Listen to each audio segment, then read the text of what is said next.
and being like able to hold yourself in those down times and not beat yourself up for it. And it's really important for the journey. It's like some people, they focus so much on like the positive, and when they overlook the negative, it's like other people that are going through that negative, they feel like it's only them. When I was traveling, I went to, I think it was 7 different Shiva lingas, extremely powerful, powerfully consecrated temples.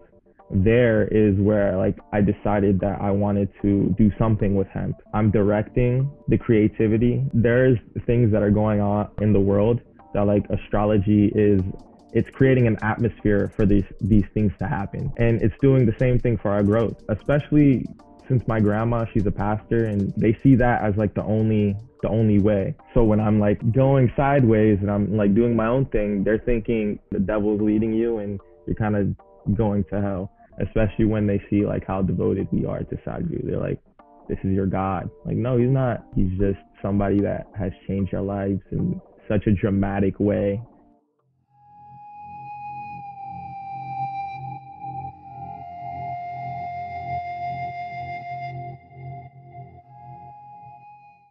A Seeker's Diary.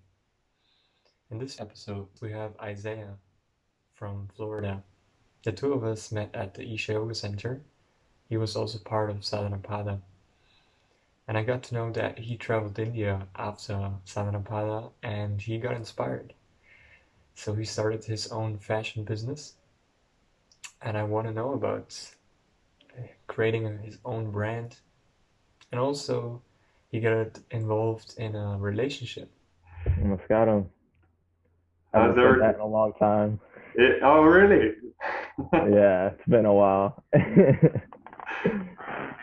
This is super interesting, actually, because similarly, it's here. It's like trying to balance, trying to balance the the things that we kind of learned because we know this is the best way to greet someone.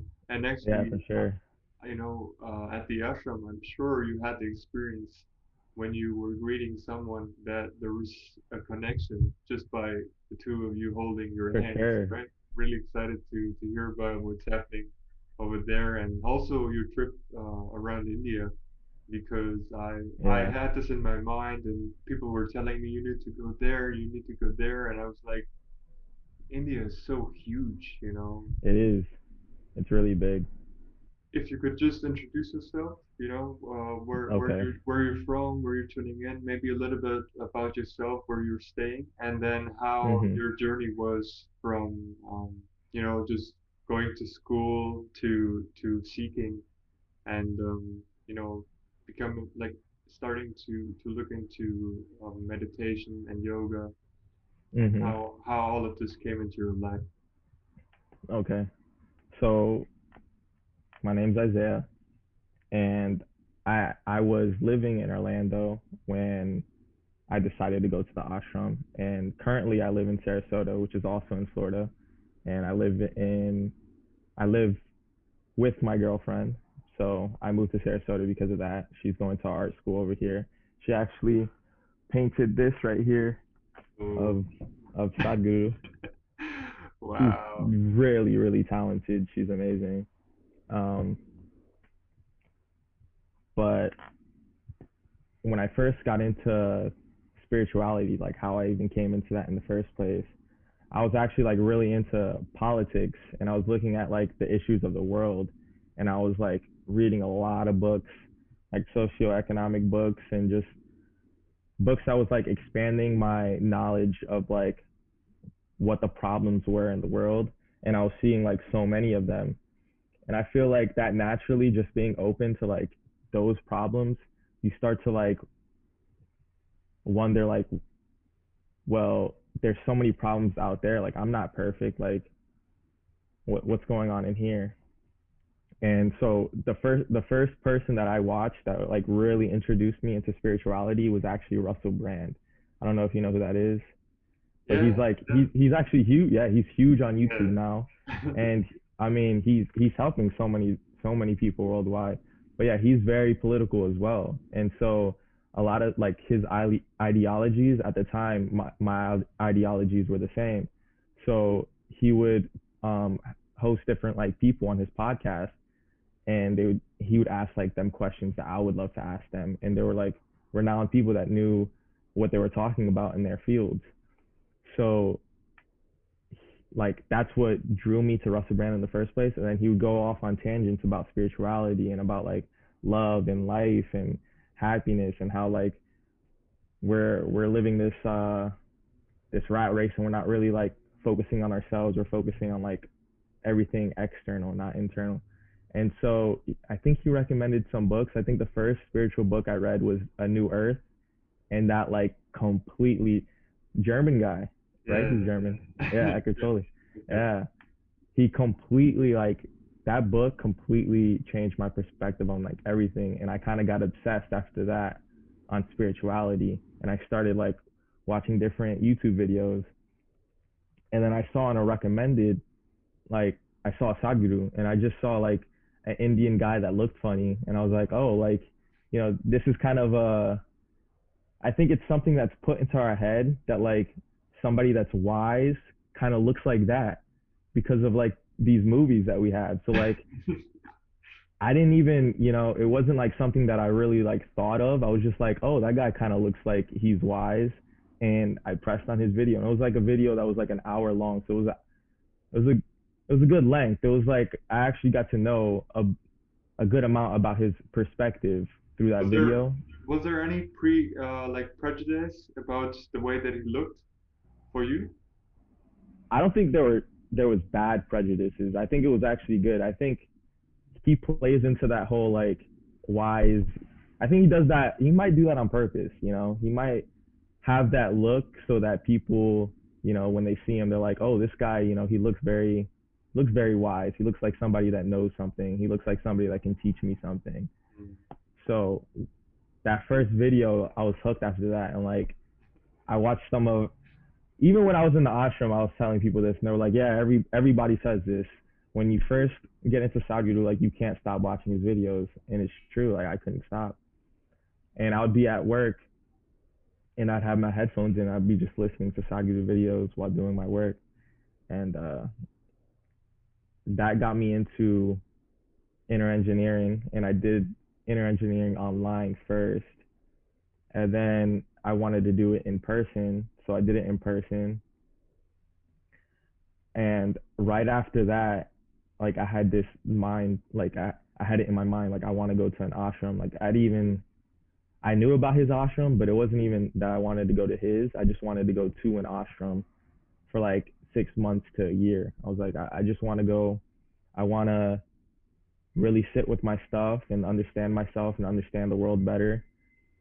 And literally a week later, because I did my inner engineering in June, in the beginning of June, and like a week later, Sadhguru put out that video of Sadhanapada.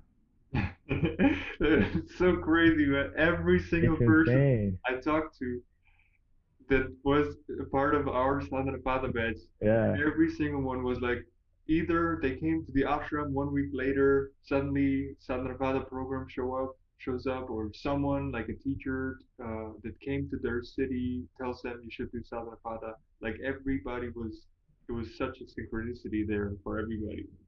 for sure. It was the same for me. It was like I had that in my head, and I remember even going up to somebody that was helping out. He was like a full-time volunteer from the ashram that had came back for some time to be with his parents, and he was there. And I asked him, I was like, how hard is it to become a full-time volunteer? Is it like a difficult process? Like how would you become one of those? And he was like, he looked at me, and he was like, aren't you in school? I said, yeah. And he was like, I think you should just stay in school for now, figure out if this is actually something that you want to do. But in my head, I was just like, no, like I actually really want to do this. And I was going to school, and I did have a full-time job, but when that opportunity came up, like it was a no-brainer. That's what I wanted to do. And so I dropped those things to go to the ashram.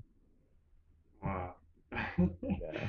So it was like, how did the people around you, like how did your family or friends react to that decision? Like you doing the Yeah. engineering and like I'm leaving. Yeah.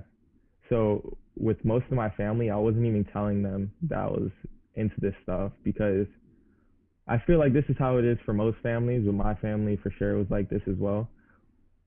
That they have been brought up within Christianity, and especially since my grandma, she's a pastor, and so her kids were always brought up in church, and Christianity can do a lot for your life. I feel like it does have its limits and it does have its beliefs that are very limiting, but it can do a lot for somebody's life.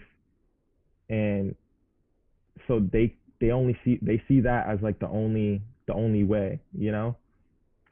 So when I'm like going sideways and I'm like doing my own thing, they're thinking, and obviously like they have these ideas that if this is not the way, then you're going to hell. Like if this is not the way that you're gonna go, then you're kind of going down the wrong path, and the devil's leading you, and you're kind of going to hell.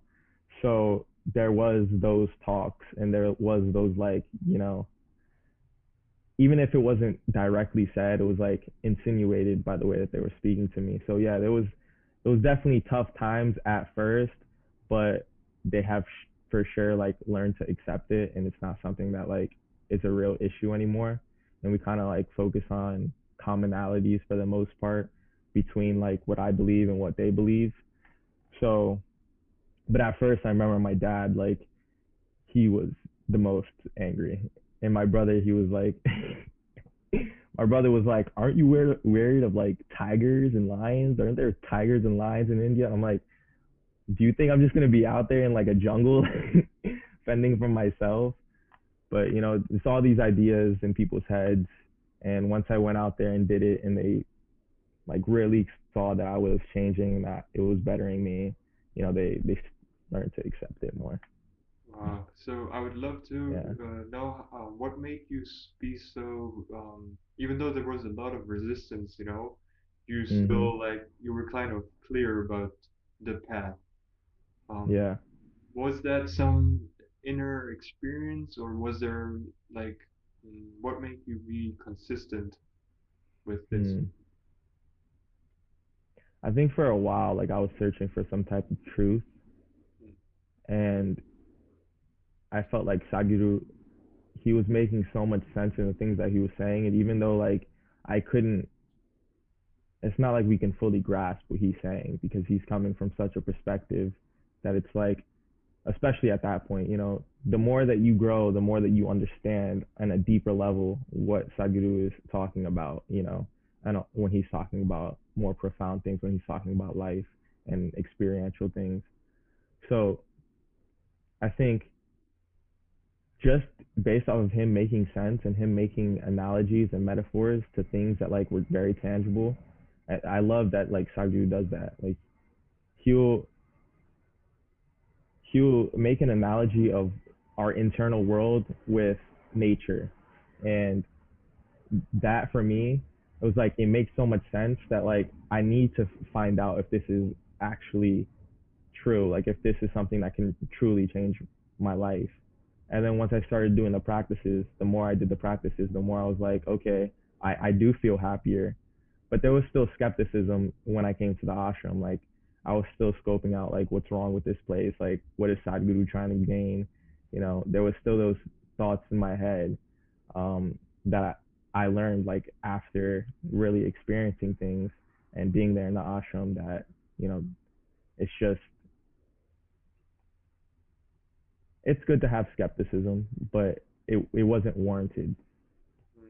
But I had a very similar experience. I was, you did. yeah, I had a lot of doubts when I came. I was thinking maybe I will go, like, if this doesn't work for me, maybe I will go to China and go to some, Buddhist Really? monastery. Maybe I will. I wanted to try martial arts. I wanted to go. Maybe I was like, maybe I will go into kung fu. Maybe I will try some qigong. Maybe I will do some tai chi. So I had what were you searching for? Peace, like love no yourself, purpose of life. You know, purpose of life. yeah. I was like studying, doing things, and I felt like, what am I really doing here? Like, what is this all Yeah. about? What is I thought I had like this one purpose in my life that I need to find out somehow. And through Sadhguru, I realized that the only purpose of life is to live fully, to be fully involved in whatever you do. And Mhm. so that was really the origin of my seeking. But for me, it was Shunya, the Shunya program. Mm. That was when like everything just kind of just met, like everything was gone, all the doubts were gone. I was like, wow, this is just crazy. What I'm Mm. receiving here, what I'm being. I don't even want to say taught because it's like a transmission. So Yeah. that It's like an program, experience that you're getting. Yeah. that like from that point onwards, I had no doubts. I was just clear about this. How was it for you? Was there some transitions or um I don't think so. I think it was something that just like constantly was getting chipped away at the more experiences that I had. I think that I had probably more of a doubtful mind than most just because of the upbringing that I had. So I wasn't as open to it as at first. And I was looking more for uh, what was wrong with it, you know? And of course, like in the beginning, especially what was it?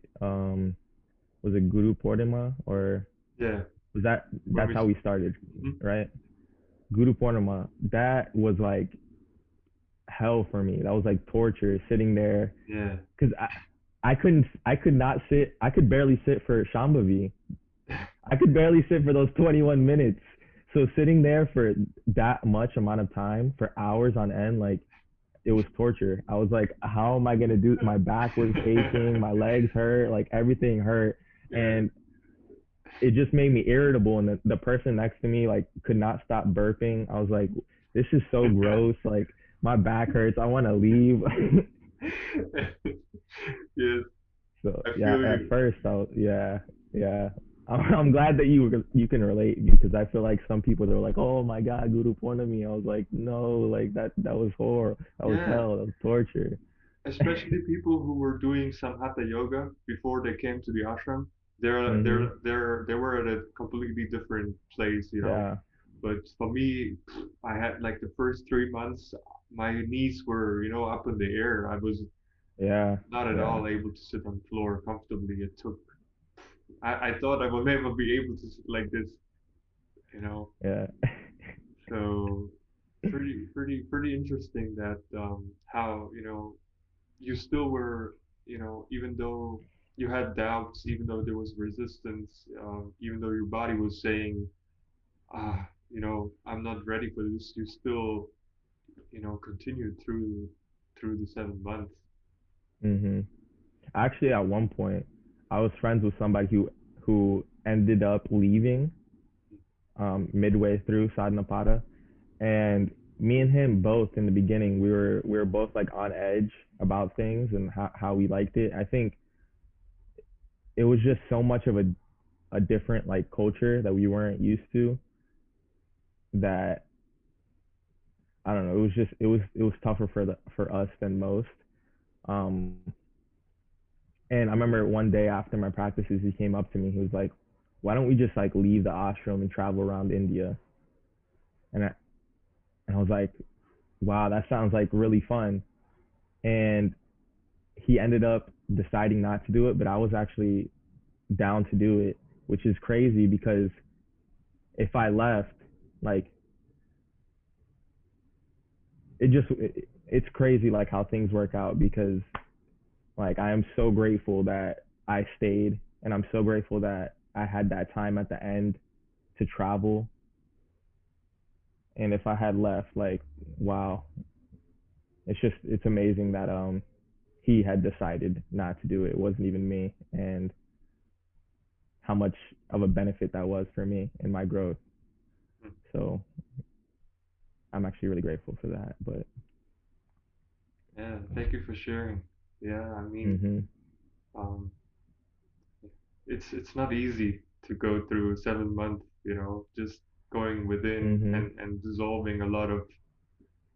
I remember I was just just sitting down, meditating, and certain experiences, certain memories would came up, and you know, that, uh, obviously you are at an ashram and you want to work upon yourself, but at the same time, something is telling you slow down. You Mhm. want to have some comfort.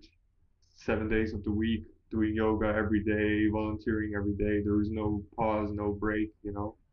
So yeah, I can understand that there is this thought, should I stop? But it's Yeah, wonderful. It's wonderful to see that you made it through, and now you looking back at it, you're like, oh, it's good that I went for through it. sure. Mhm. So when you talk about traveling after the Sadhanapada, I would love to get to know more about that. Yeah. So I right after Mahashivratri, which Mahashivratri was so amazing that I never thought that I could like dance that much and feel that energized for that for that long. It was so great. It was the perfect way to end Sadhanapada. And honestly, after Mahashivratri, like I really did not want to leave Mm-hmm. because of how amazing that experience was. Um, but after Mahashivratri, I went to Goa first, which is kind of like a party town, but I didn't really go there to party. There was actually because I traveled with somebody else. I was in Sadhanapada, David or Shinsung. I traveled with him for the first 2 weeks, and then after that, I traveled on my own, and I met up with a few people from the ashram, like in their hometowns, and were with them, stayed with them for a few days each. But we traveled to Goa first because he knew somebody um, that was there that was living in like a community. So that was my first stop, and it was really cool. It was like a community full of um, people that were from like Europe and all over the world that were seeking spirituality, but they weren't like super serious about it.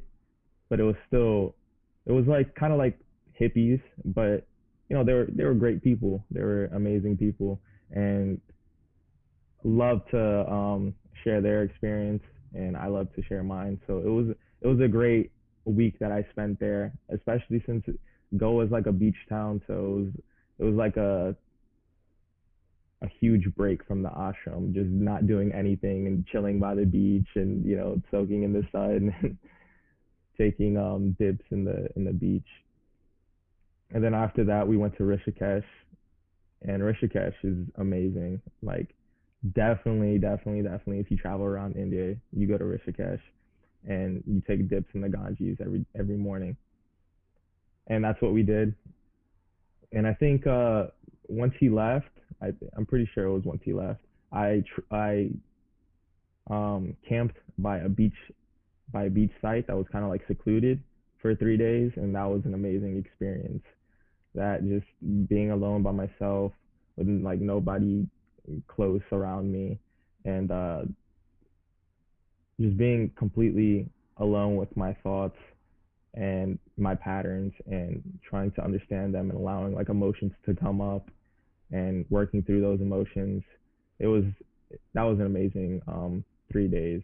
It was kind of like a silent retreat almost, but out in nature. So it was really cool. Uh, then I went to I think it was Manali. Man- I don't know exactly what it's called, but it was in Himachal Pradesh, and the scenery there was very beautiful. The parks, the national parks there were amazing. Um, Actually, there is where like I decided that I wanted to do something with hemp, and I actually got inspired from David and Sadhguru to start this. It wasn't even a clothing business at first. The idea was I saw like hemp products that they were selling that looked like something that people would want to buy in the US and something that I hadn't seen in the US. There were like fanny packs and backpacks and purses and bags that all had really cool designs on them, and they're all hemp, made from hemp. I was like, oh, how can I get these over to the US? So I thought maybe I could get somebody that I knew from India to ship me a bunch of these things, and then I could just sell them for a profit since everything's very cheap in India. Mm. And that's how it started. And then it like slowly turned into a clothing business where like I wanted to do designs that had a spiritual like context to them, you know, something spiritual uh like on the shirt, something that like could inspire people or can make people think just a little bit deeper, you know? And but Did you look also into hemp. hemp? Did you look into hemp? Like the reason why it's being used in India? So like it's pretty even like used a lot actually in Mhm. India. But here in the West, I mean at least in Europe. It was banned for a long time. It was banned for a very long time. So that ban was lifted, and this is what David was telling me. He was very like passionate about hemp. He was like, "Wow, the ban just got lifted. Um, hemp is so much more practical to use than cotton. Like it's gonna blow up for sure." And so that idea stuck with me. Then seeing the hemp stuck with me, and then also Sadhguru when he was talking about how we need to switch more over to natural based clothing Yeah.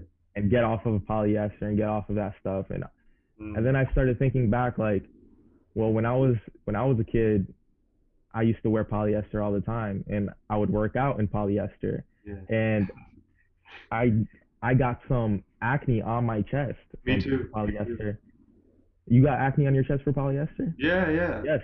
Playing in a And I soccer got team, and I yes, had like on the back and everywhere. yeah.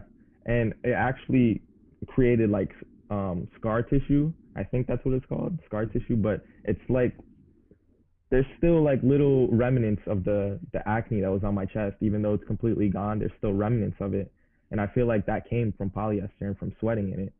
And I was actually like ashamed of taking my shirt off for years because of that. Like years, I didn't want to take off my shirt, and it wasn't until after the ashram that I felt like completely secure of Mm. taking off my shirt, traveling around India and just like gaining a tan, gaining a tan like all over my body to the point where it was like, you know, I could take off my shirt and I mean, you can notice it, but you can't really notice it. You can barely notice it if you really look. And for years, I was insecure about that, and I feel like it was polyester that did that to me. And I don't know how many other people are dealing with that around the world, but it's something that happened to me. And so all these things were like, I was it was like all these things came together, and I was like, well, why don't I just create something that people can wear that they can like be proud of wearing, and also something that's spiritual because a lot of people nowadays are waking up, and I feel like um just having something on a shirt that other people can look at and maybe think about for even if it's just a few seconds, maybe that can like lead to something else, you know. Mm. And for people that are just beginning on the path, you know, if they because what we want to do with our website is we want the website to be a little bit more interactive than most websites, where we want to make like maybe a video of the week or a video of the day where we put out like a spiritual video that pertaining to like maybe I'm into astrology. I don't know if you're into astrology, but It's interesting. It's a it's science. very It's a interesting. science. I'm not Absolutely, I'm not absolutely. dismissing it, I Hmm. just feel that a lot of people are making themselves too much dependent, Dependent on for it. sure. Absolutely. But there's things that are going on on in the world that like astrology is it's creating an atmosphere for these things to happen, you know? And it's doing the same thing for our growth. So naturally like problems and a certain astrological alignment, problems are gonna tend to come up more often than at other times, you know? So based off of like astrological alignment and the problems that are tending to come up during that time period, we want to like put out a video of the day or a video of the week so that people can watch those videos and maybe it can um, just inspire them to look within a little bit more, inspire them to like not run away from their emotions as much, and just be more compassionate towards themselves, and hopefully that will lead to like a bigger change in their life. You know? Yeah, that reminds me of the significance of the moon as well and the sun. That's that Guru talks about as Yeah. well. So I mean, if those like if these planets have a certain influence upon us, why would others not have? Why would like the other planets? They're just, let's not think about them, right? So Yeah. it's kind of obvious that everything plays a certain role. So Mhm. interesting that to combine that with hemp and spirituality. Mhm. Just taking like a bunch of different tools that you know Mm. we can use so that we can really like impact people. You know? And what are those some of the ideas that you had to put up? So it's like shirts or backpacks, like all Well, kinds of. right now it's just t-shirts, Mm, but definitely down the line we're gonna get into like hats, bags, mm. shorts, like jogger pants, socks, anything that like hemp can produce. We want to get into And down the line, the but name of your of the brand of it's holistic equipment made personal. So it's an acronym for hemp. um, Yeah. that's cool. That's nice. Yeah. Wow. So the first logo that you guys put out, or the logos that you have in your minds, can you share some ideas that Oh, ah yeah.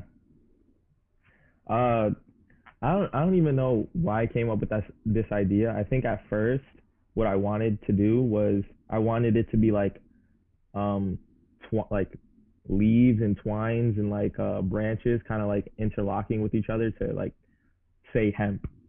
And then um I tried to do that on a computer and it just looked weird. So I was like, all right, let's pick a font that's like eye catching that also isn't like too much. It's not. It doesn't like distract from the name too much.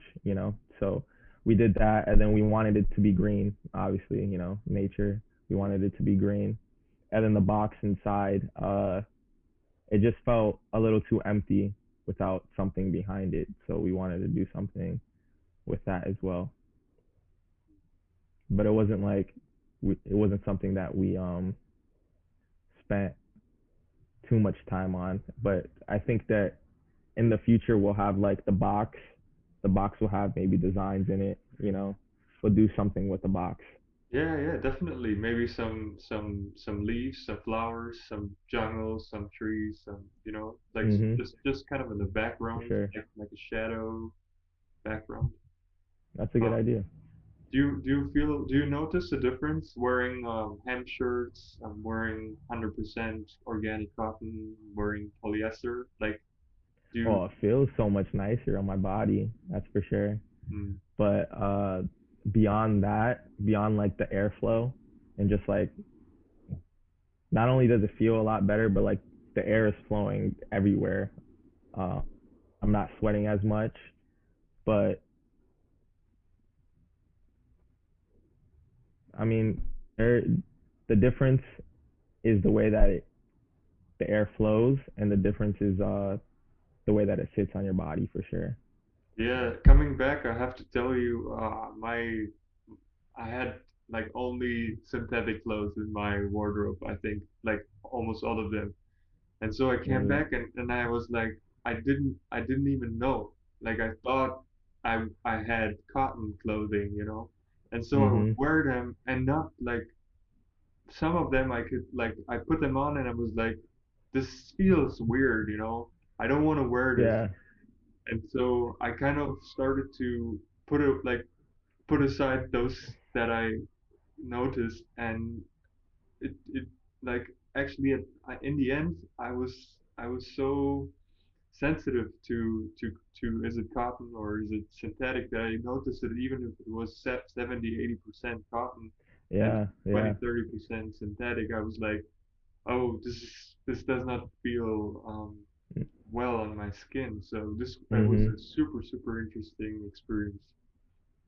And also polyester really sticks to your skin, and it gets staticky after a little bit of time. Like sometimes if I was wearing polyester for too long and I was like kept pulling it off my skin, I would get like electric charge, and if I touched something, I would feel that electric charge. So for sure, I mean, Wow. polyester. I mean, it's not good for our skin. It's not good for Yeah. our body. It's very unfortunate. I mean, I don't know. I it's the way that it's the cheapest, I guess. That's why a lot of people Yeah. go for it, right? But so your vision is to this is happening with your girlfriend. You and your girlfriend started Yeah. so she's kind of doing the design part. We work together on the design part. I know how to do basic things on the computer, but since she's going to art school, she knows a lot more about like how to create designs on the computer. So, we collaborate with ideas, and then I'll do like the basic stuff, and then she'll like touch it up with like and make the designs a little bit more elaborate. Mm, But yeah, we're definitely a team when it comes to that. She's an amazing artist, and like she has great ideas. So, and then I feel like I have pretty good ideas too. So when we come together, I mean, the ideas just flow. would you say that these ideas, which I would just refer to creativity, would you say that that increased or changed since doing meditation and yoga? I think so for sure. Just allowing that because I feel like it's a space, like it's a creativity, like it's not something. It is something that is constantly flowing out of you, but if you don't direct it, like it's not going to be directed towards anything. So it's like I'm directing the creativity to designing things for him, and I'm allowing like things to just come out, and I'm not like stopping saying, oh, that's kind of weird, oh, that doesn't make sense, oh, like I don't know how that's going to look. I'm just speaking it out, and then she knows a little bit more about like designs and how they would look on a computer, so she can be like, no, no, not that, no, yeah, you know she kind of guides me in the right direction as well. So she's a little bit more technical, and then I would say like I'm a little bit more just sporadic with my ideas, like anything that comes into my head, like I just kind of That's spit it wonderful. out. That's so Yeah. amazing because usually people say that people who maybe in the U.S. when I lived there for a year, everybody was saying always the people who smoke cannabis, they would be the ones who are really creative, or the ones like who make music, who draw and these things. And so Mm. back when I was in the US, I was like, okay, let me see and experience this. And I came to Mhm. a point where I had like a mantra within me, which I told myself I can only be creative if I smoke. And so I Mm. came to a point where if I would not smoke, I would be kind of caught in my thoughts. Oh, I can't be creative because I didn't smoke. Mm. And so coming to the ashram and starting the practice, because even Harvard and I think even Florida, the University of Florida, were part of the where they looked into people who did the engineering, and after I think 40 days they saw that the endocannabinoid system within the body is producing cannabis by itself. And so Mm. you don't actually have to smoke to be high, but you can get high through practicing in engineering, Shambhavi Mahamudra. And Mm. before I even knew that, before it was actually proven by science that you get high when you do it, or yeah, I mean, you know, I really experienced this when I came back here. I just started to appreciate art and music Yeah. so much more, and nature, you Mhm. know, than I used to. So that's why I asked about how you feel about the change because I noticed a huge change. In your own creativity Yeah, or your appreciate. Yeah. Yeah. My both. appreciation for things as well, for sure. My appreciation for music and my disappreciation for music that wasn't really saying anything and was just like a loud beat and loud noise that wasn't a rhythm. Yeah. I That's mean, there's people in the US that, I would talk to about that would like that music, and they're like, I just when I listen to that music, I'm not trying to think. I'm just trying to like mm, be with the flow and just trying to, and I'm like, okay, that makes sense. If you're not, I get it. I get that type of music, it's it's mindless, and some people need that for a time being. Some people need that to get out of their own headspace for a little bit, and I don't think that there's anything wrong with that. But the problem is that I know those things are a little bit more subliminal as well. They're, absolutely and I 100%. don't know exactly about like different frequencies. Like I'm not like too much of a expert on that, and I haven't looked into it enough. But apparently, they're on a frequency that's like not conducive for human health. But I don't know too much about It's that. not. It's. I really dig deep and I mean, yeah, I did dig into this and see Uh huh. what's happening out there. So after the Second World War, they changed the frequency from 432 hertz to Mhm. 440 hertz. That does not mean that it's like bad for our health. Mm. It's not because every frequency. It's not like one frequency is divine and the other one is the devil's frequency. Yeah. Yeah. For sure. For sure. But the reason why actually they changed it was because they started to have the chord instruments like the piano. So Mhm. so for example, the piano, it's not like the guitar. The guitar you can kind of change manually. You can like shift it to different frequencies, but the piano is on one frequency. So they had to come Okay. up with like a one frequency which is common for everybody. And so Mhm. and so with 432, they had some difficulties to tune the piano. It At some point it would sound out of tune, so they brought it Mm. up to 440 because at 440 everything would sound smoothly. In Mhm. the process of doing that, they lost the harmonics. They lost that which you refer to as healing to the human beings, and that Mm. those are called or referred to as the harmonics. And so, because of that, almost all the music since Bach, Bach is like a long time ago, is Mhm. out of tune.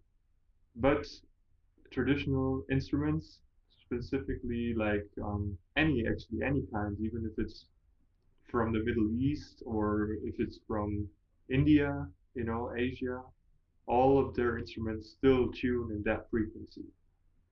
So that's why classical Indian music, for example, or even Chinese music is actually healing by itself because it has Mhm. that frequency in it. It's very interesting. It's like a whole there's a whole science behind it. Actually, in India they call it Nada Yoga, the yoga of sound. Yeah. Yeah. So super interesting. Mhm. That that But that music, I mean, I don't want to get like too much down like this rabbit hole, but definitely with music, the industries that are like controlling what is getting put out there, uh, those people, they aren't like interested in the people that are listening to that music, like the masses, um, having anything that is, uh, I don't want to say good for them, but uh, Progressive. anything that is waking them up in any ways, anything that is positive, a positive influence on them. Um, Yeah. Whatever's and trend, wherever it's trendy right now, whatever they feel like the, you yeah, and know. they kind of control the trends as well. Mm, They control the trends and the people that they put on to the radio and the people that they hype up, through media and social media. Those people, they're all kind of within the parameters of what they will allow. mm. So it kind of is crazy in that sense, like how much how much they control what it is that we hear, but not only that, like what it is, the knowledge that we have, and obviously like they can't fully control that, and that's why the internet is an amazing thing. Yeah, But it is like scary when they um start to decide that they want to censor certain things. yes, I agree. Also, talking about music and arts and everything. You talked about how your girlfriend. I mean, what's your girlfriend's name? Bethany. Bethany. How Hmm. she plays and played a significant role in making the brand happen, and also Hmm. guiding you in a certain way. I would love to know how coming back from the ashram, mm, and then getting involved into a relationship was.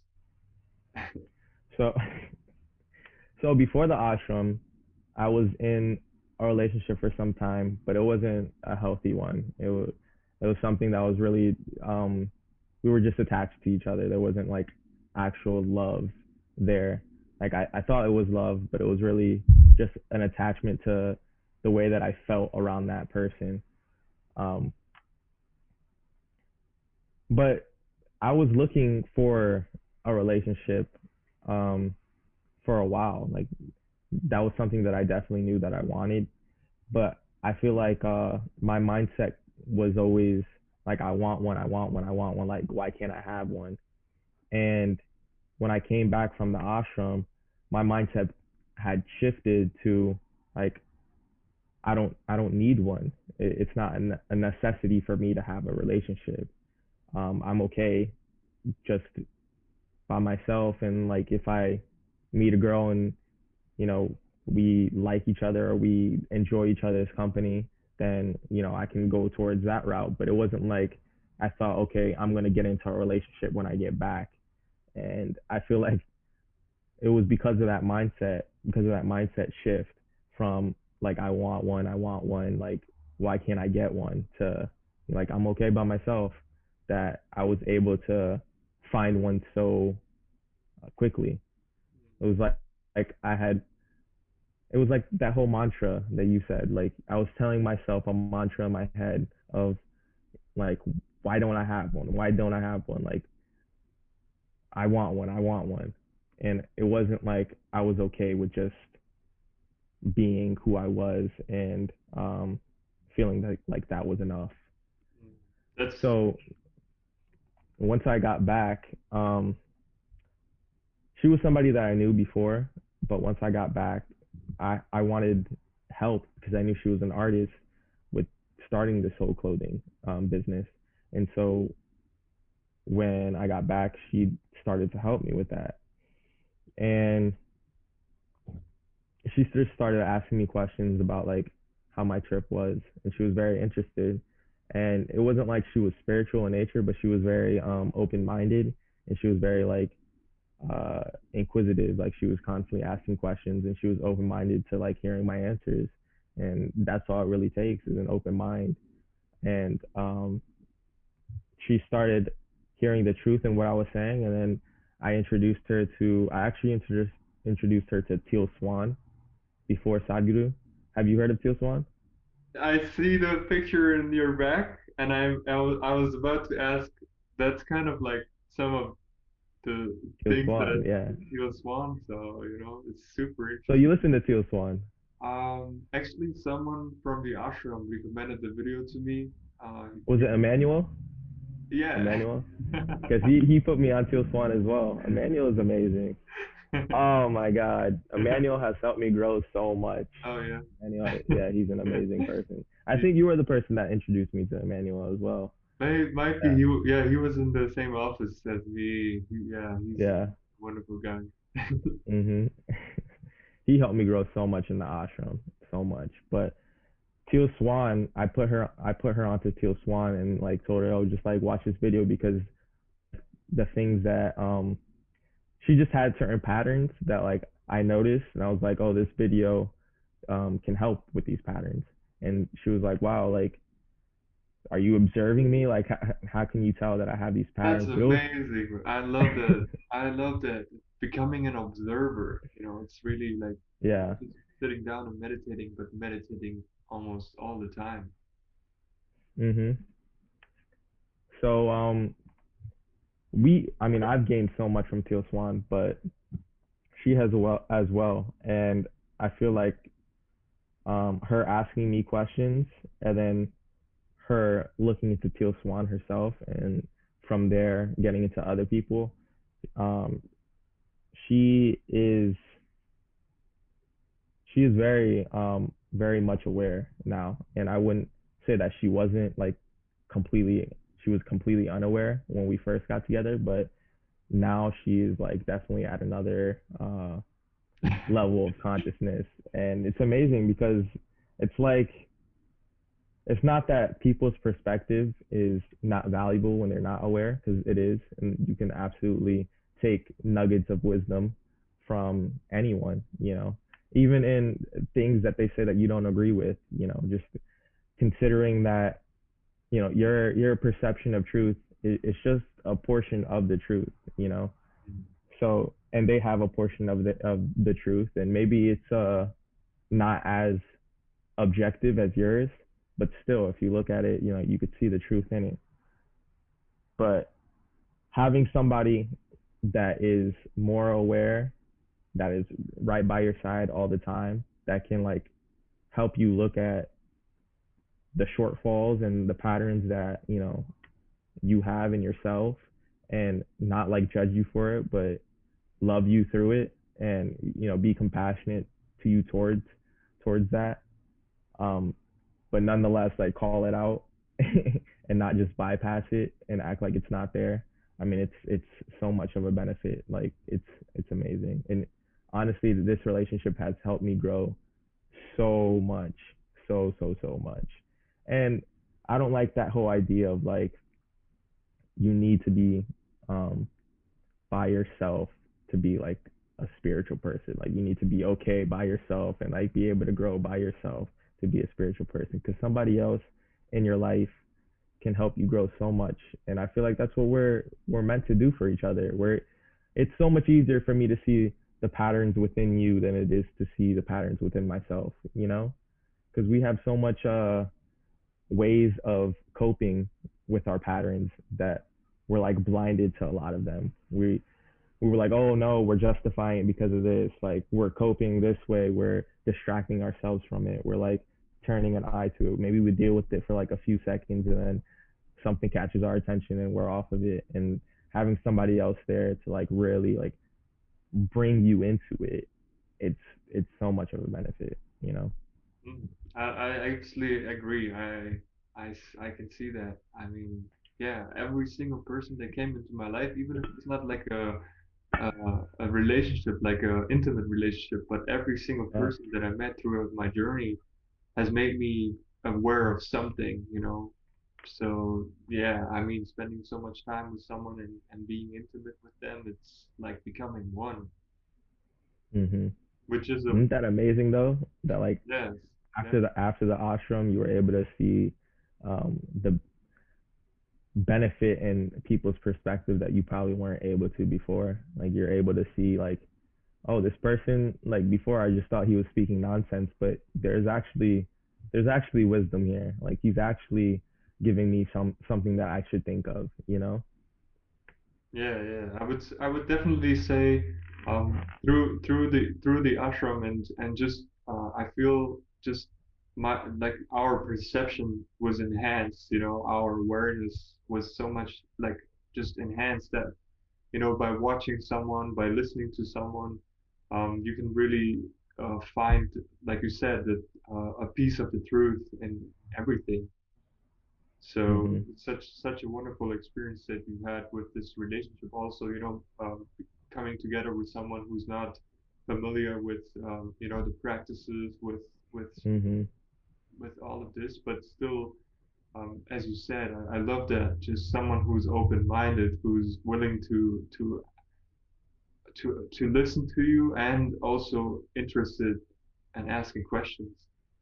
That's Mhm. amazing. That's all Yeah, that's she needed. is. Um, Yeah, for sure. so I mean, then. that's how we all started. We all started with an open mind and asking questions.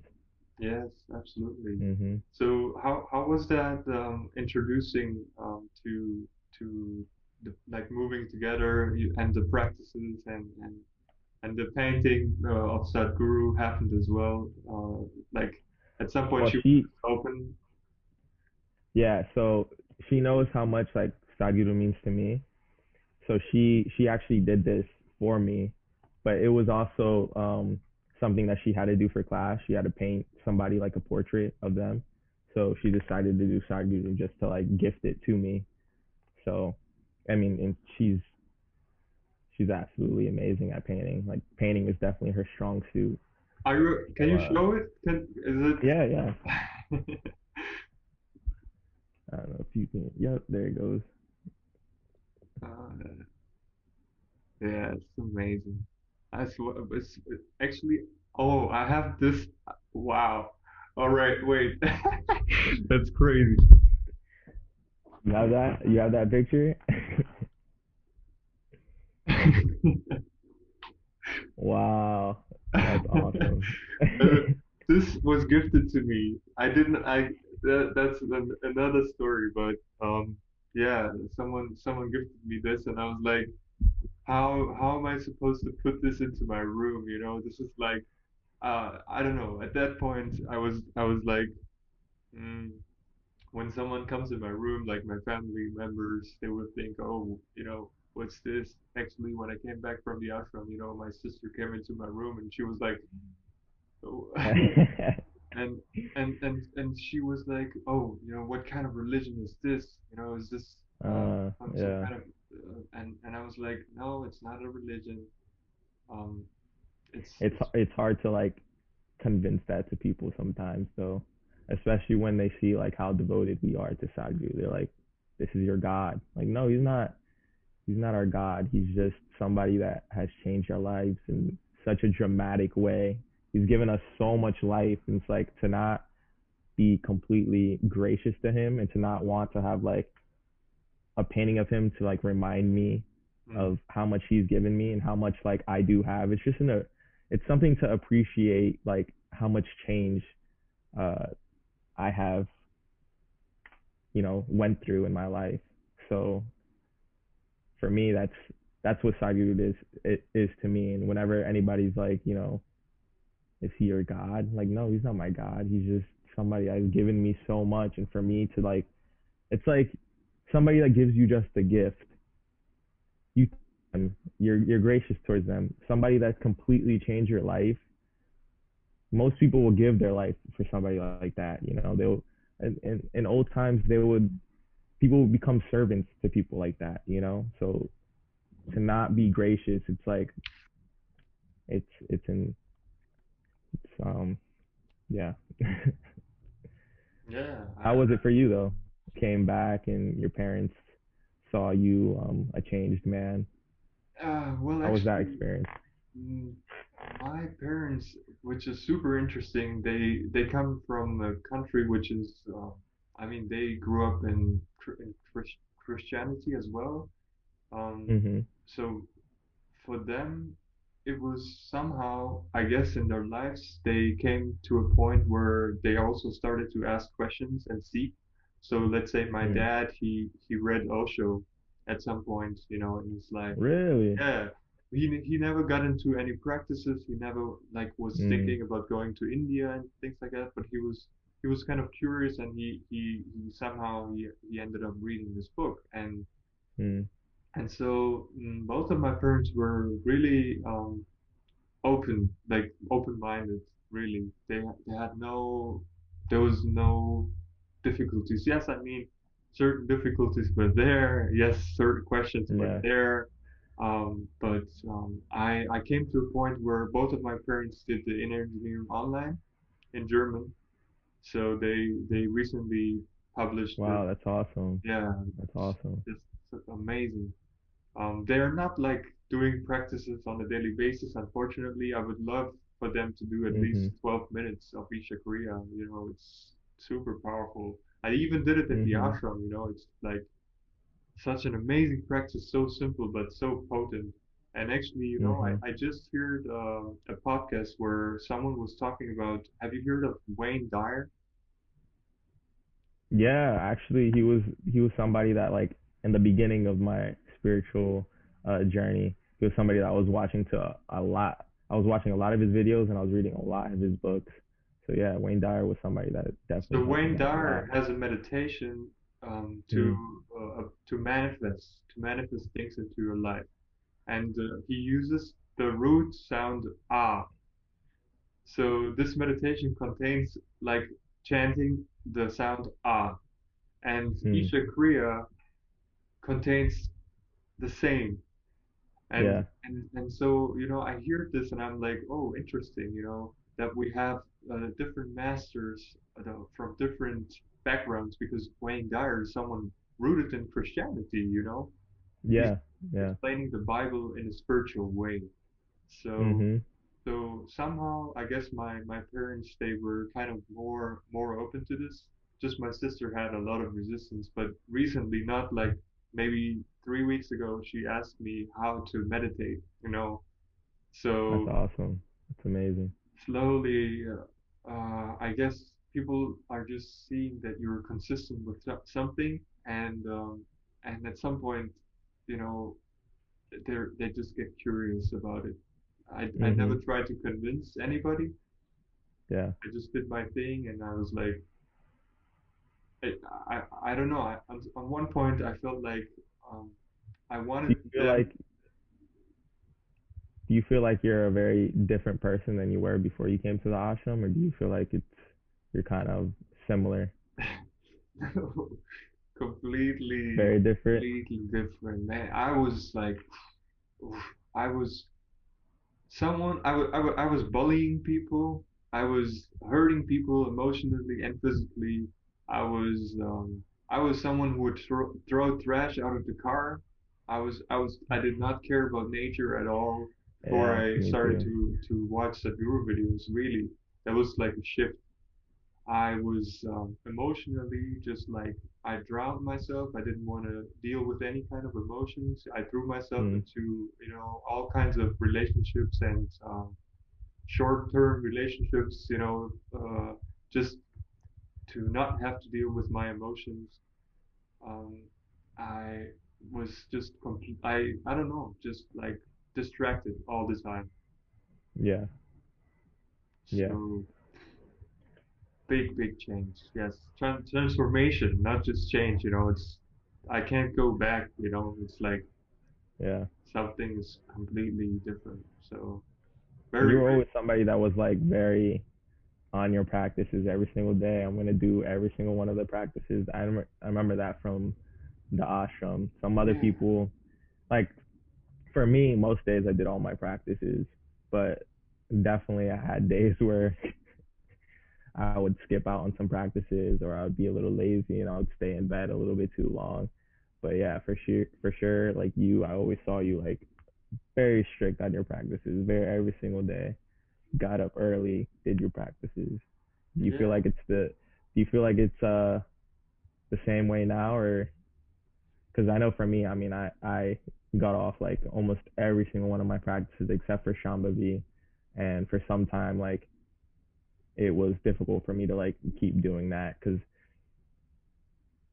it's not that you feel like you don't need it, but your life is going fine, and so you're like, oh, I can just miss a day, and then that turns into 2 days, and then that turns into like a week, and then that turns into like a month, and you're like, and then slowly, your joy comes down, and things happen, and you not dealing completely with your stuff, because I feel like the practices, they might not be necessary if every single time that something came up, you really sat with it and you like understood and you came to a resolution within yourself, within the different parts of yourself,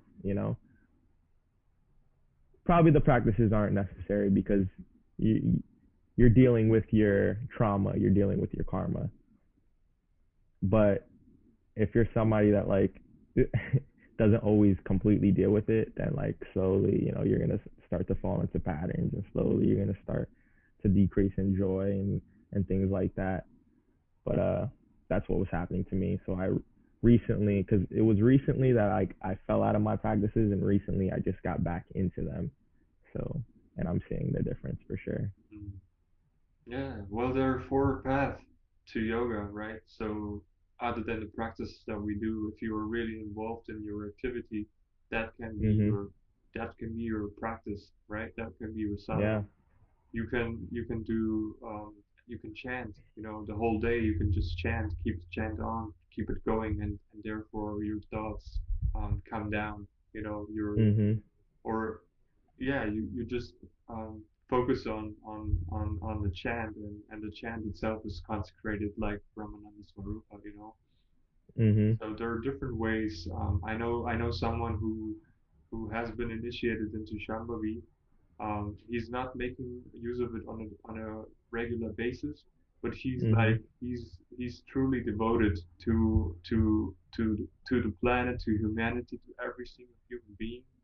I have not like I spent when I spend time with him, it's like whoever is in his reach is being healed through his presence, because he's just so Wow. loving and so compassionate and so caring, and his life is just Wow. about others. It's like a real bhakti yogi. Like, he just lives for the well-being of others, and if he does not have a meal, if he does not have a water, if he does not have whatever, if he does not have a place to sleep, as long as the people around him are safe and healthy, Wow. he's fine. So that's one example of someone who's not, maybe not, but when he sits down, he sits down.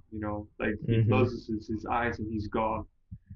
And for Wow. for me, if I don't do my practices, this is just so many things which are still happening. I'm not at that point. Yeah. I'm not like, Yeah. who knows where this will go, but no, the intensity, I would say, at the ashram was just me being there and thinking, I'm here. I don't know if I'll be here tomorrow. Let me make Mm. the best out of today, Like, Yeah.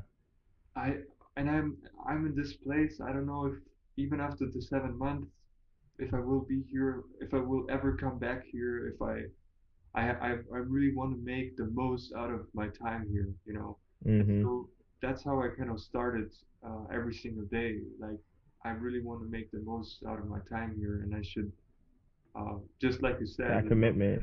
That the commitment is yeah, amazing. out of the gratitude for Mhm. everything that Sadhguru has done, and how, just, I don't know, I just felt like everything else would be a waste of my time. And I'm not judging, Mhm. like, I'm not saying it's just. No, that level of commitment is like, it's amazing. It's respectable, and yeah, it's definitely something to like bow your head to.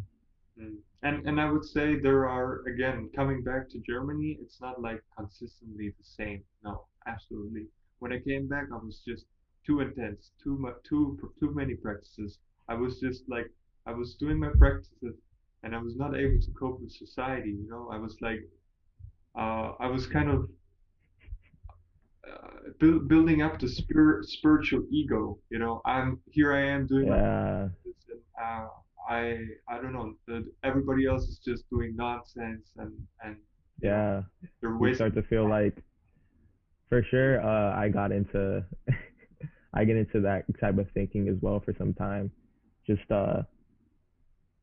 definitely building that spiritual ego and feeling like, because when your level of self-esteem is at a certain, when it's not too high, I feel like a lot of people, when they get into spirituality, it's out of like desperation, because they don't feel good within themselves and they're looking to find a way to feel good within themselves, you know?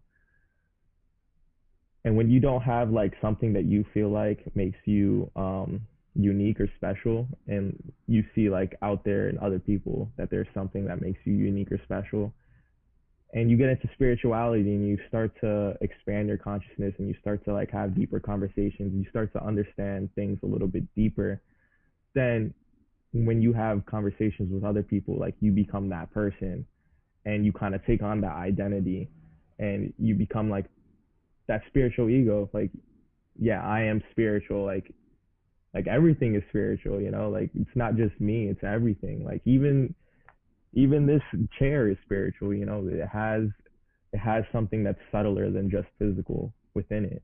Everything does. So I definitely went through that whole like spiritual ego phase, and I'm not gonna say that I'm completely out of it. Like I definitely have to check it. Uh, Me feeling like my perspective is above somebody else's, or I am above them because I am spiritual. Mm. But if it's Yeah, for sure something that like I think everybody reaches, um, that part. It's like we come in and we're so open and we don't know anything, and then we start to gain some knowledge, and like our ego just takes it and is like, yeah, like this is us now. Like we are this knowledgeable, wise person. mm. Yeah. It's a journey by itself to since I left the ashram.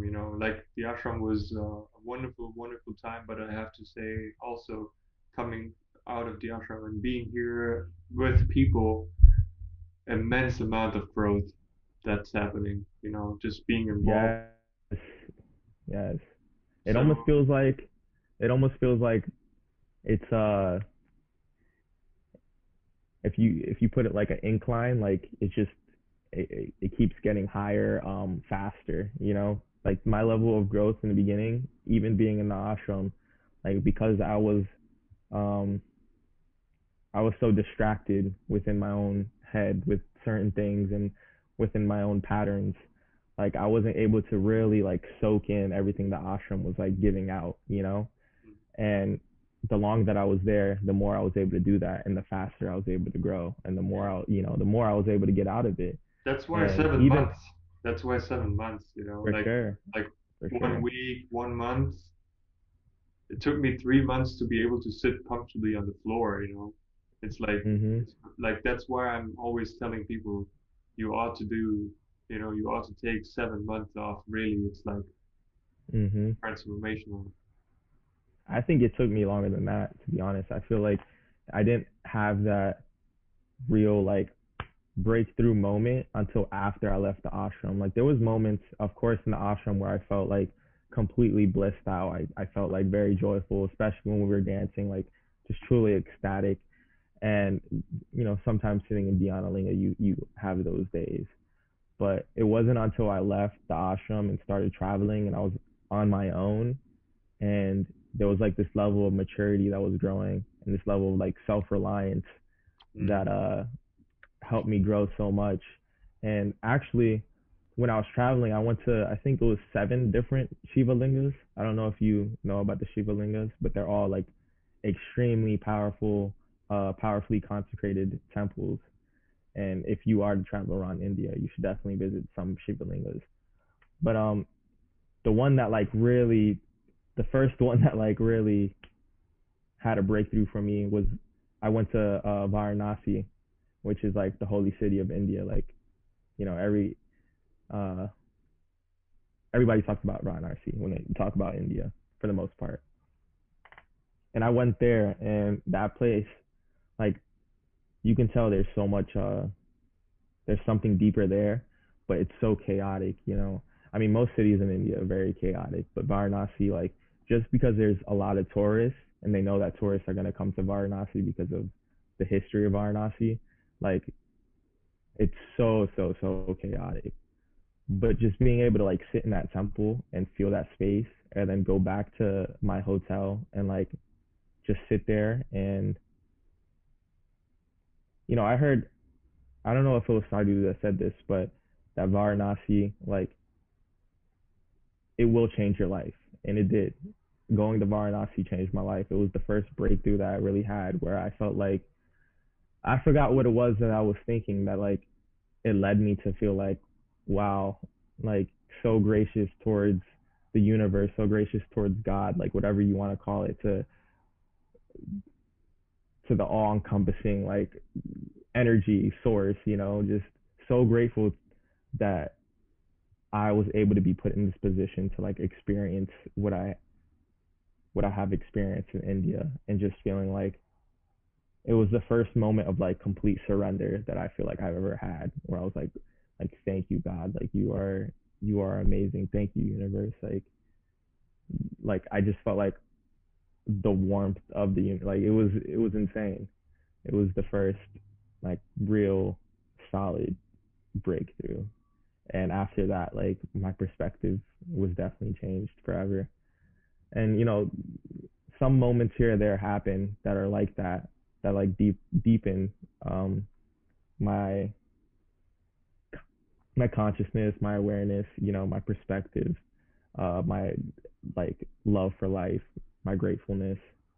um but it wasn't even in the ashram where like my first one really happened, which is pretty crazy. I felt like had I not been to the ashram, that would have never happened. So it was like a lead up to that, but it wasn't even in the ashram. And I feel like people, if they watch this and they're thinking about doing Sadhanapada, that they should not feel like it was a failure if they don't get everything out of it that they feel like they're going to get out of it in the beginning.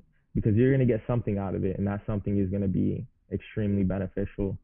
Maybe you're not enlightened afterwards. Like I thought that I was gonna be after going to Sadhanapada. I thought like, oh my God, my life is just gonna be fucking. Oh, my bad. I'm sorry. Oh. Perfect. you could bleep that out. But my life would be like roses and like just skipping down a garden, and I'll be happy forever, and like nothing is gonna touch me again.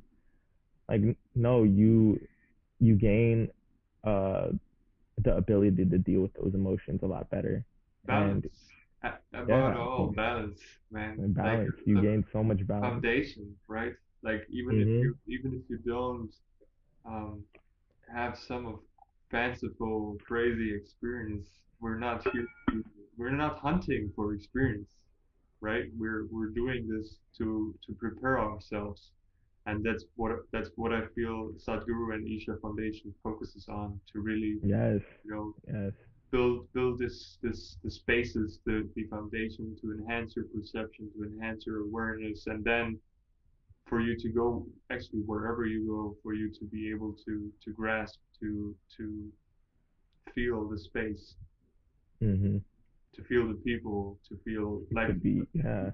you probably also noticed when coming back, maybe you went into um, a certain room, even when you came back home, you probably noticed, maybe how different each and It every felt. Yeah. house and place feels, and coming into Mhm. a room, maybe there's one person that is angry or sad, and you kind of sense it in some way, So Mhm.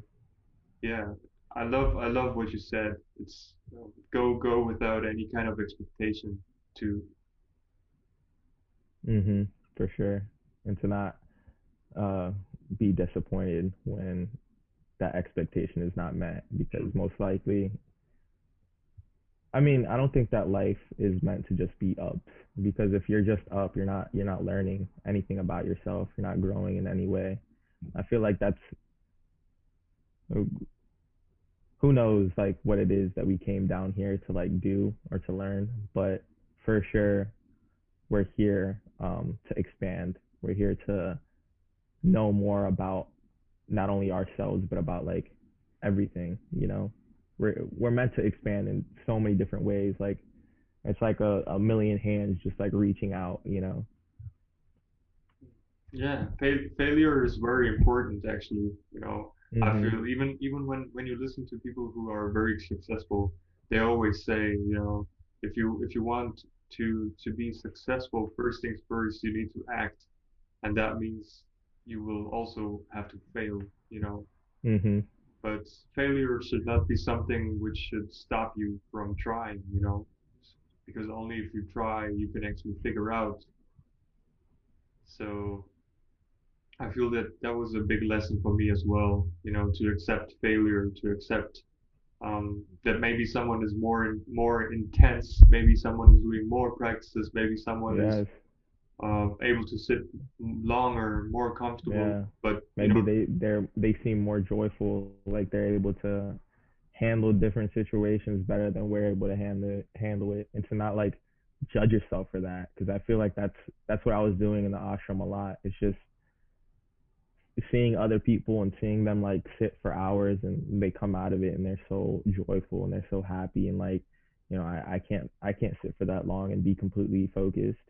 you know Still to this day I can't sit there for hours and feel completely focused and feel like I did like a meditation that just like completely changed my life. That and maybe one day that will happen, but even if it doesn't, like I'm living a good life and I'm growing. And like Teal Swan says, like the better it gets, the better it gets. Like it's so true.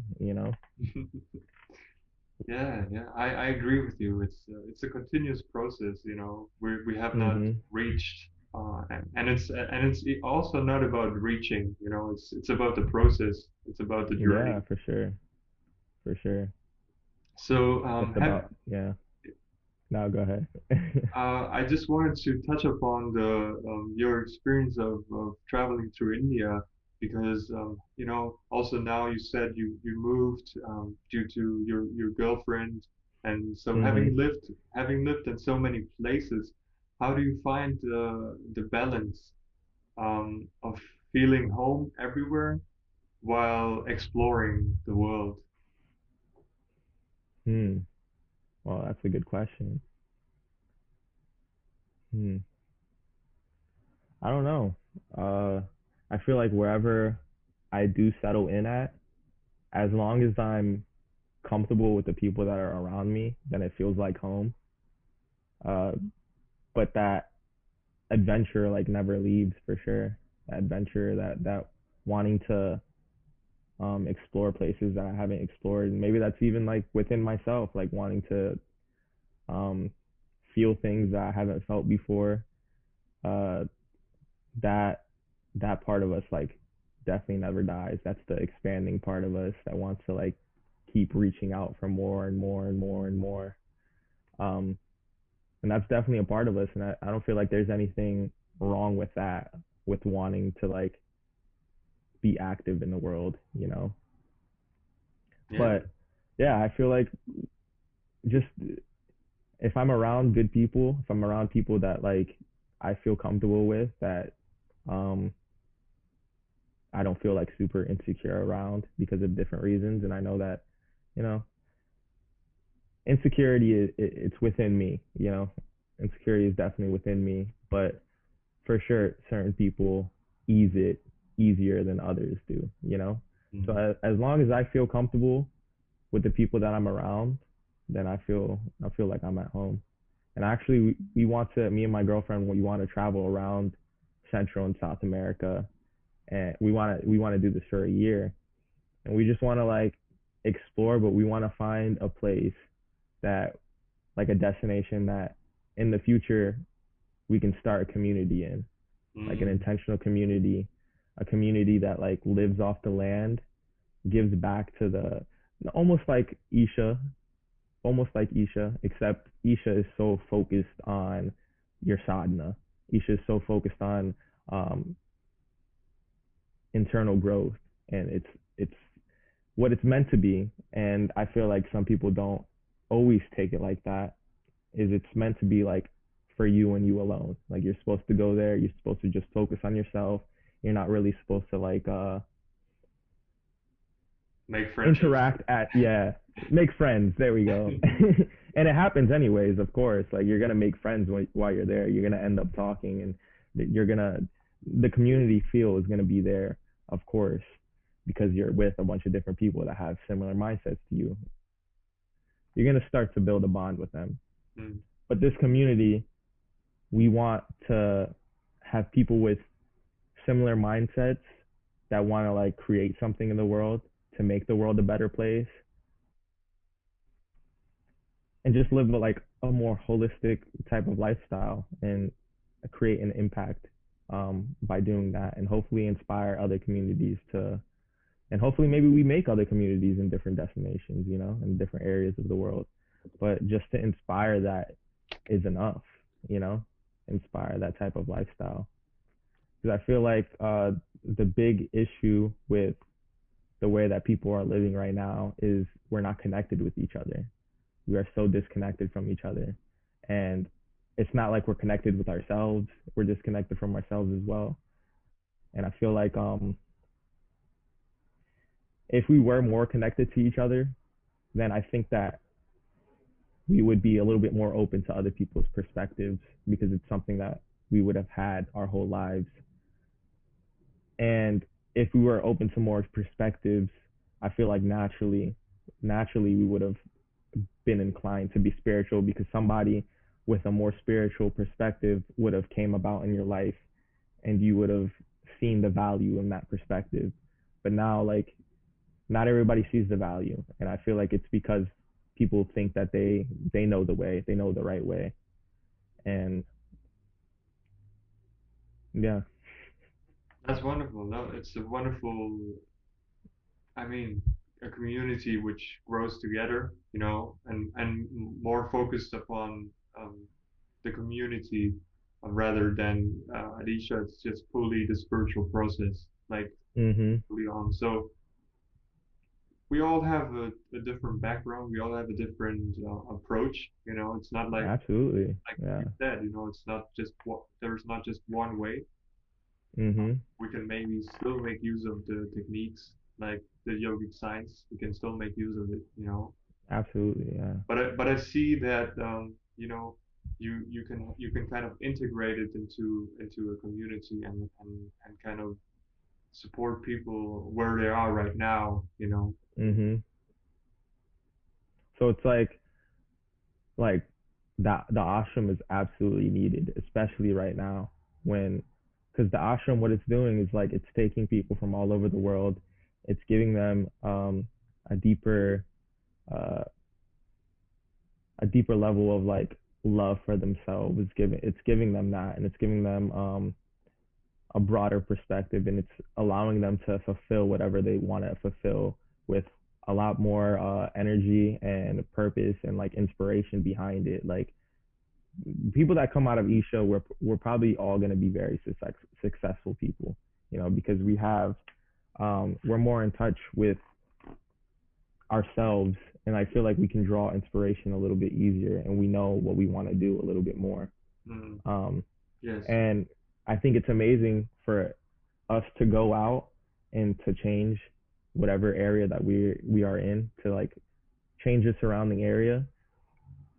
But let's say we go to Isha and we do that, and that's definitely necessary. But when we come back home, you know, are we gonna be exactly the same way that we were in Isha? Like, it's not conducive for that. So that's where the community comes in, where it's like we can live how we would live in an everyday basis, but also bring in spiritual, like a very spiritual type of lifestyle within, and mix those two together, the spiritual and the physical. Because I feel like the ashram, it's definitely like, yeah, you're building up the physical to be like very durable, and you're building it up to a certain strength, but you're not really focused on the physical more than that. You're not focused on material when it comes to like uh things. You're not really focused on that, and you're only focused. And it's amazing what Isha is doing around the world, and especially in India. but there is more than just that needs to be like fixed.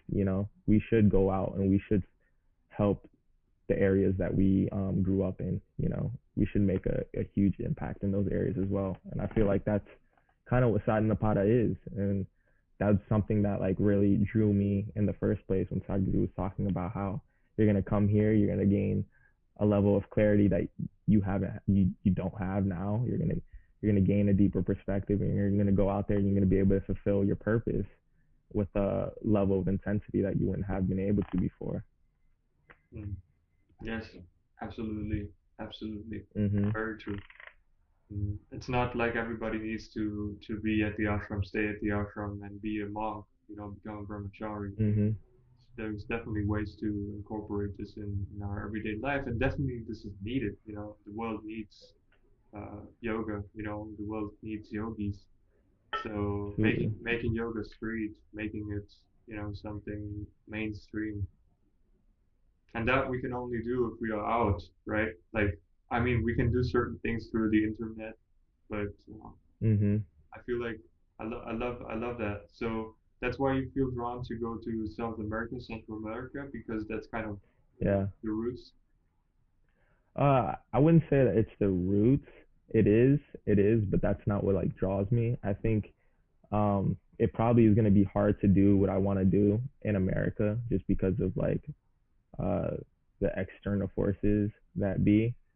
Um I feel like it'd be easier to do it in Central and South America, but I still want it to be close to America because I feel like most of the people that come and live in the community are probably going to be from America, and I still want to outreach and be able to like touch the US in some type of way, whether that's to help like reform the public education system, reform the criminal justice system. Uh, just there's so many things that need to be looked at when it comes to US and in the way that they deal with things. Mm.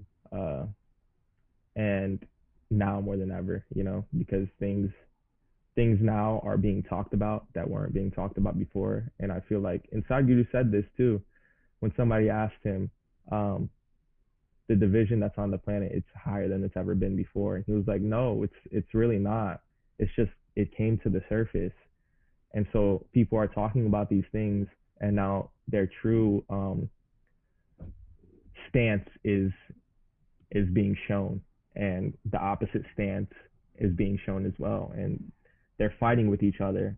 And a fight is the first step towards resolution. Like you have to talk about these things. You can't just keep suppressing it and acting like it's not there and expect for there to be change. And I feel like that's the process that we're in right now. Where, especially in the U.S., I don't know how it is in Germany, but in the U.S., like the division is raising to a level where it's kind of scary. It's scary at some level. Just seeing like how much people do not agree with each other, and how people are turning into like a group versus a group. It's like it feels like it's leading up to like civil disrest, to where like these two groups, like Sadhguru says, when you disagree with somebody, when you say like I know and this is the way and I know this is the way, it's gonna lead to some type of clash, and that's what's happening right now. And if more people were like, I don't know, but I'm open to like understanding and I'm open to seeing both perspectives, then they'd be able to come to a resolution a lot easier. But right now, it's my way versus your way, and it's leading to so much division.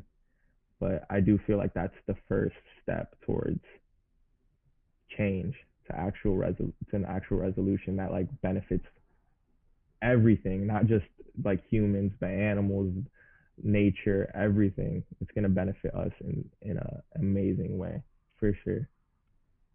Yeah, well, the community is growing as well. The Isha community is growing a lot actually in Central America and South America. Like Really, that's Sadhguru, awesome. Sadhguru Spanish channel is like I think after the Russian channel, probably the next.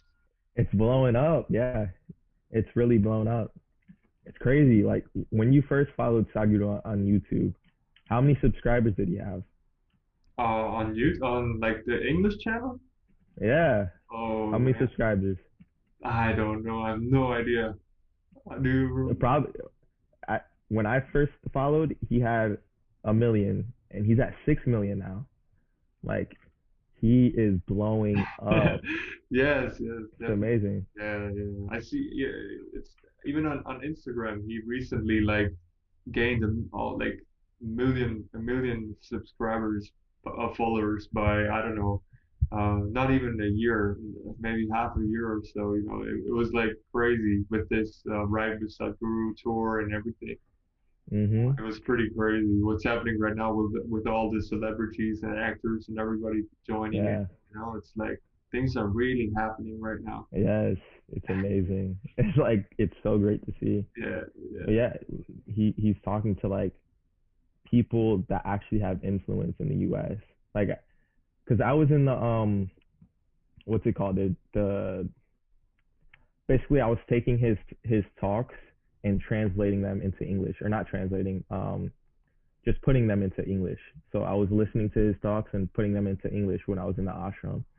And anytime he'd go to the US, he talked to people that I never even heard of. So he wasn't really gaining traction in the US. He's talking to people that like you see on TV, like you see like these are people that are actually known. He's starting to talk to these people, and it's like, I mean, he talked to Logan Paul, and Logan Paul, especially with little kids, he is huge. Mostly because he does like a lot of like stupid things, yeah. that are entertaining. But to have somebody, to have someone like Sadhguru on, like, wow, Yes, if yes. just if he changed, just, oh my God, it's amazing. Mm. Awesome, awesome. So good. Yeah, so I think we covered a lot of things, man. It was a great conversation, really. I thoroughly enjoyed it because uh, I always say this, you know, at the ashram, exactly what we cover. You don't really get to talk in depth with people, you Mhm. know, because it's not focused on that. It's really focused on the spiritual process, and I love that. I really love that, and I'm looking forward to Absolutely. go back there. And I guess I agree with what you said. You know, we all have different paths, and so one person will be drawn to make to go into a community and make that happen. One person will be drawn into the ashram, and there is no right and wrong. And we really have to loosen up and lose the judgment, you know, because coming back here, I had a lot of judgments within me about so many things, and now Mhm. kind of slowly um, just dropping them and accepting everybody wherever they are in their process. Yeah, and that judgment too, like, because I notice it within myself as well. But that judgment, like when I look at somebody like Donald Trump, he he is so divided within himself that, like, of course when he became president, like it was gonna lead to a huge divide. Like, anytime that you watch videos of Donald Trump from years ago, uh he was very like morally right. Like, this is the way that I'm gonna be, and he's like, he sticks to that. And when you do it like that and you feel like this is the right way, like Sadhguru says this, then the other way is the wrong way. The opposite is the wrong way. And it's like, I'm gonna completely ignore that part of me, myself, because we are all of it. We aren't just the good, we are the bad as well. And for us to just ignore the bad and stick to the good, like, it leads to such a division within ourselves that when it's magnified to the US, like, this is what you see, Mm, and it's coming up now.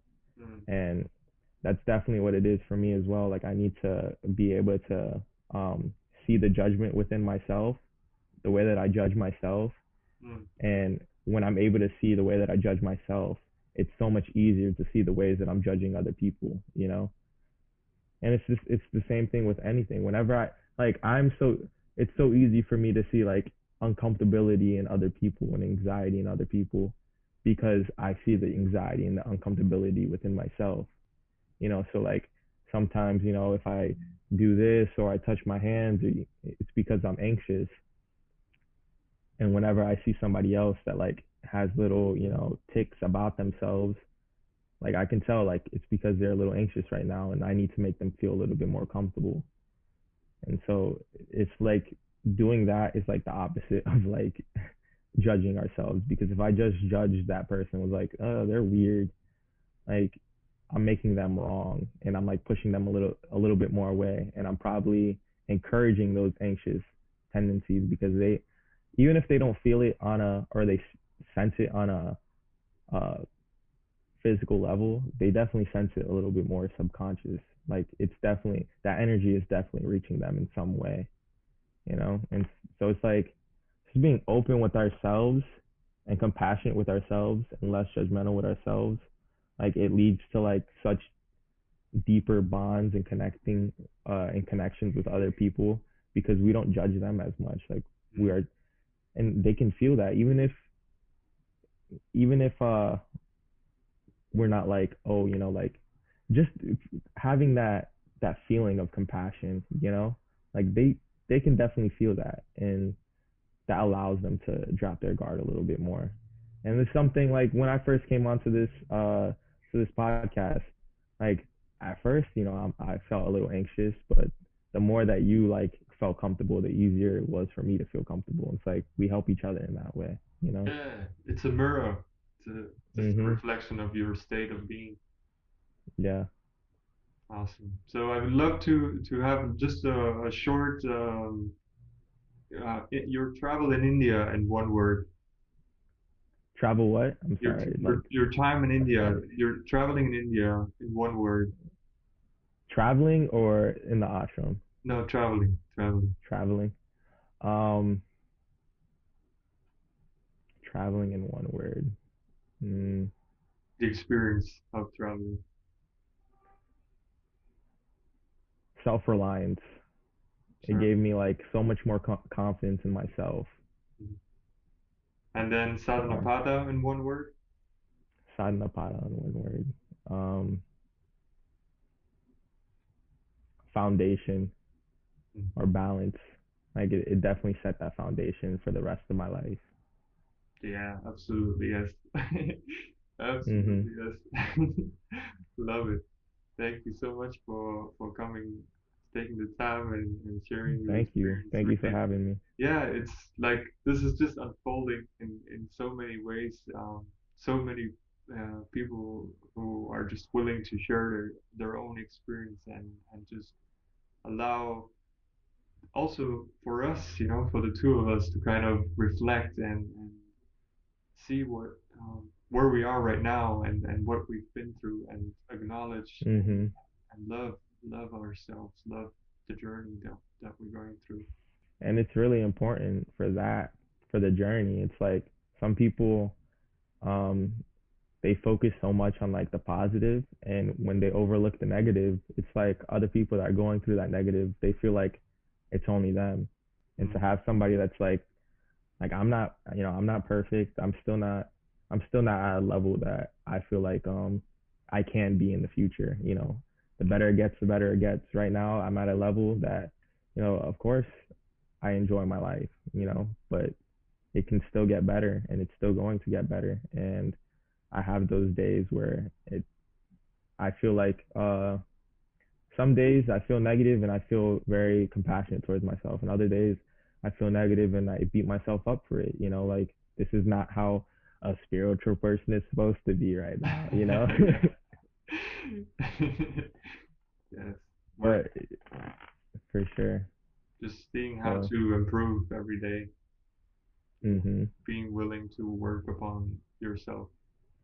yeah, and being like able to hold yourself in those down times and not beat yourself up for it, and not just like bypass it, because it's teaching us something. It's telling us something about ourselves and something important, something that we need to listen to.